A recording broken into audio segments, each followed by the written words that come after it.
안녕하십니까 수험생 여러분. 농업 토목기술사 강의 시간입니다.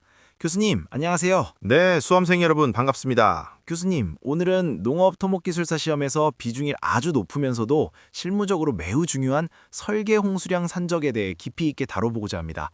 먼저 이 설계 홍수량이라는 것이 정확히 무엇인지, 그리고 왜 이렇게 중요하게 다뤄지는지부터 차근차근 설명해 주세요. 네, 설계 홍수량은 한마디로 정의하자면 댐이나 저수지 같은 수리 구조물을 설계하고 운영할 때 핵심 기준이 되는 홍수량을 말합니다.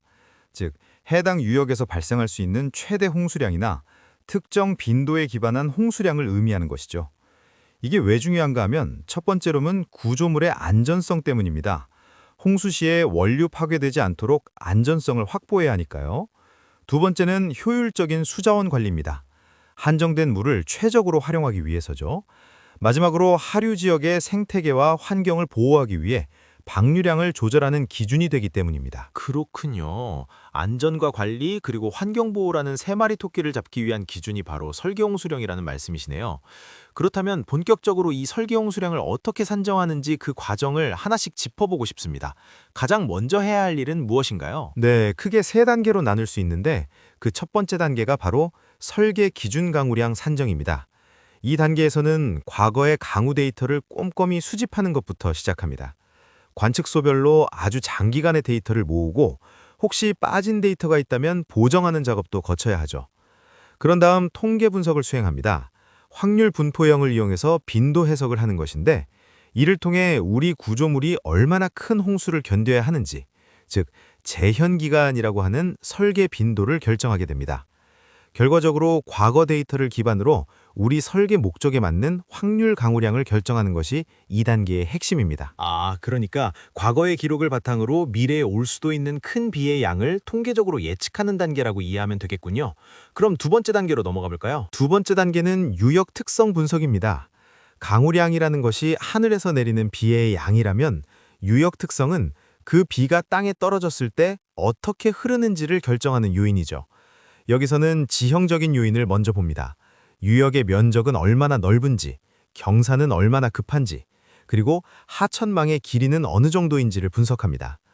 또한 유출 매개 변수라고 해서 유출 개수 C나 유출 곡선지수 CN을 산정하고 비가 유역의 가장 끝부분까지 도달하는 시간인 도달 시간 TC를 계산하는 것이 아주 중요합니다.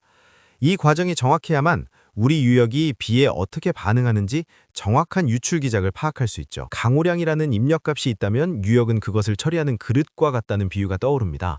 이제 마지막 세 번째 단계인 강우 유출 분석 단계에서는 어떤 작업이 이루어지나요? 네, 마지막 단계에서는 앞서 구한 강우량과 유역 특성을 결합해서 실제로 홍수가 어떻게 발생하는지를 분석합니다.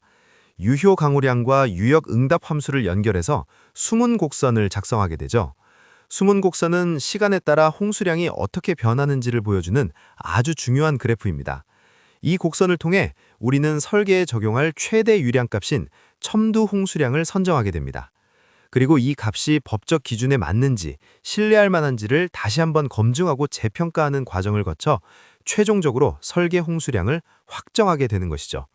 이 과정에서 합리식이나 SCS 유출 곡선법 같은 다양한 유출 모형들이 활용됩니다. 절차가 아주 체계적이군요. 그런데 교수님, 이런 표준적인 절차 외에도 실무에서 특별히 더 주의 깊게 살펴봐야 할 고려사항들이 있을까요? 기술사 시험에서도 이런 세부 고려사항들이 차별화 포인트가 되곤 하죠. 첫째로 기상 및 호우 특성입니다. 댐 유역의 지리적 위치나 집중 호우 패턴을 잘 읽어야 합니다. 둘째는 배수 및 기저 유량입니다. 하천망의 연속성이나 저류 효과를 고려해야 하고 직접 유출 외에 평소 하천에 흐르는 기저 유량도 잊지 말고 설정해야 하죠. 셋째는 김계 지속 기간입니다. 첨두 홍수량을 최대화하는 강우 지속 시간이 언제인지를 꼭 검토해야 합니다.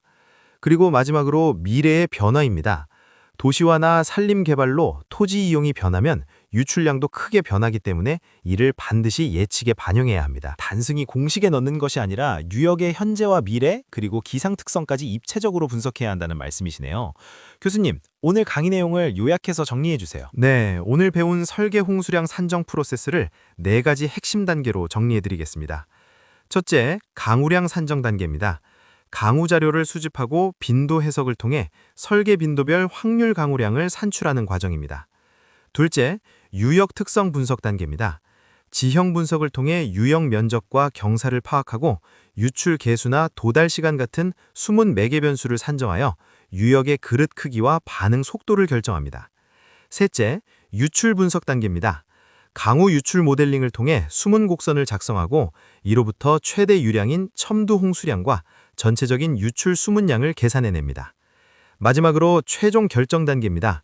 김계 지속 기간을 검토하고 실제 구조물 설계에 적용 가능한지 현장 검증을 거쳐 최종적으로 댐 설계 홍수량을 확정하게 되는 것입니다. 이 모든 과정은 국토교통부의 설계 기준과 수자원 개발 팁기술 기준을 철저히 준수해야 한다는 점을 잊지 마시기 바랍니다. 수험생 여러분은 이 일련의 흐름을 머릿속에 체계적으로 그려두는 것이 합격의 지름길입니다. 수험생 여러분, 오늘도 수고하셨습니다. 교수님도 수고하셨습니다. 네, 수고하셨습니다.